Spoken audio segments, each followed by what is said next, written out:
Good evening and welcome to Pakistan Today News from our London studio. I'm Victoria Lane. Prime Minister Shehbaz Sharif has urged provincial governments to immediately release funds for fuel subsidies, aiming to provide relief during the ongoing energy crisis. The federal government has shifted from a blanket subsidy approach to a more targeted relief package, focusing primarily on motorcyclists and public transport. Under the National Finance Commission formula, provinces are expected to pool around 200 billion rupees over the next 3 months. Subsidies are already being distributed through digital wallets, with financial support extended to buses, trucks, and delivery vehicles to help control fares and stabilize the prices of essential goods. The Prime Minister reaffirmed the government's commitment to easing the burden on citizens amid rising fuel costs and regional tensions.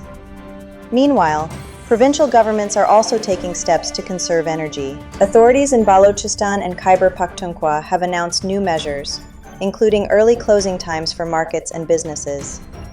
In Balochistan, markets must shut by 8 p.m., while wedding halls and restaurants are required to close by 10 p.m.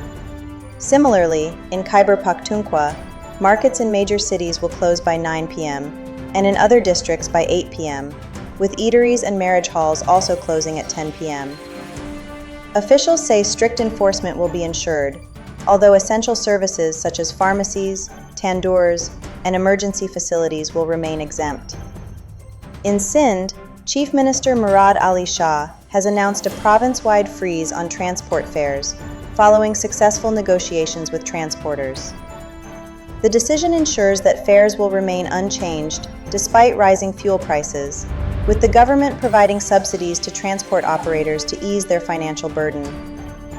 The move is aimed at protecting low-income commuters during the global oil crisis. In a separate development, the Board of Secondary Education Karachi has postponed secondary school certificate examinations in the city.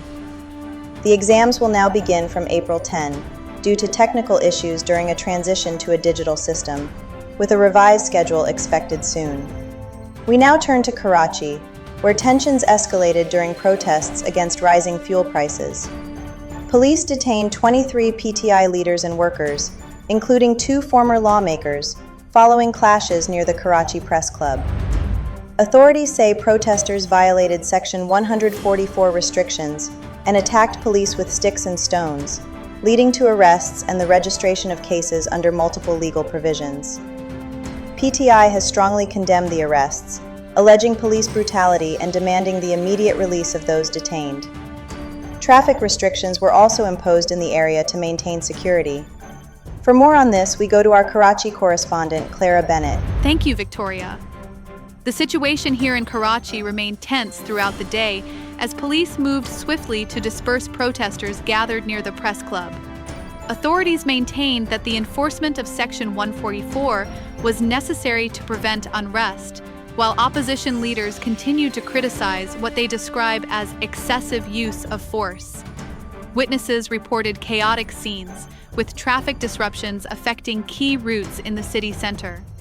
Security presence has since been increased, and officials say they are monitoring the situation closely to prevent further escalation. Thank you, Clara, for that update.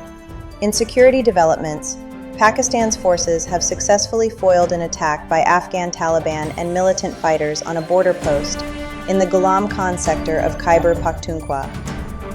The operation, part of Operation Ghazab Lil Haq, resulted in the killing of at least 37 militants, with more than 80 others injured, according to Information Minister Ataullah Tarar. He stated that heavy casualties were inflicted on the attackers, and that the ongoing military campaign has already led to the elimination of hundreds of militants and the destruction of key enemy positions. The operation was launched following repeated cross-border firing, as Pakistan intensifies efforts to secure its border regions.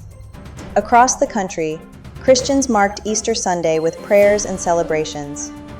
Churches held special services commemorating the resurrection of Jesus Christ, promoting messages of hope, peace, and unity. National leaders, including Prime Minister Shehbaz Sharif and President Asif Ali Zardari, extended their greetings to the Christian community, emphasizing the importance of protecting minority rights and fostering national harmony.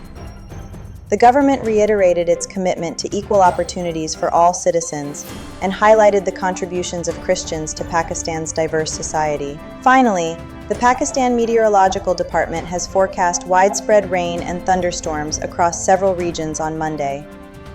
Areas expected to be affected include northeast Balochistan, lower Khyber Pakhtunkhwa, and South Punjab, with possible hailstorms and strong winds. Scattered rain is also anticipated in parts of Sindh, Upper Punjab, Gilgit-Baltistan, and Kashmir.